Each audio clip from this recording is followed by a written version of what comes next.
ఉంటాడు. కనుక ఇలాంటి విపత్కర పరిస్థితుల్లో, కష్టకరమైనటువంటి పరిస్థితుల్లో మరి మనము దేవునిపై ఆధారపడాలి, ధైర్యంగా నిలబడవలసినటువంటి అవసరం ఉంది. అప్పుడు శత్రువు ఖచ్చితంగా ఏం చేస్తాడంటే ఓడిపోతాడు. అందుకని దేవుడు స్నేహితులు, బంధువులు, ఇతరుల యుద్ధ నుండి ఏ సహాయము లేక విడిచిపెట్టబడి ఒంటరిగా నుండుటకు అనుమతిస్తూ ఉంటాడంటండి. ఇలాంటి సిచ్యుయేషన్స్ దేవుడే అనుమతిస్తూ ఉంటాడండి.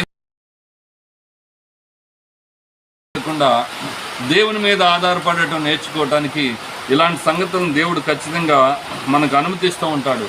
కనుకనే మరి దేవుడు అనుమతించినప్పుడు ఖచ్చితంగా వాటిని యాక్సెప్ట్ చేయడానికి సిద్ధంగా ఉండవలసినటువంటి వారిని. ఎందుకంటే ఇది శత్రు కార్యము, శత్రువు పనిచేస్తూ ఉంటాడు. అలాంటి సమయంలో మనం స్థిరంగా నిలబడవలసినటువంటి అవసరం ఉంది. మన ద్వారా ఆయన నామము మహింపరచబడినట్లు అటువంటి పరిస్థితుల్లో దేవుడు ఏం చేస్తాడంటే మనకి సహాయం చేస్తాడు అంటూ దైవ గ్రంథాన్ని మనం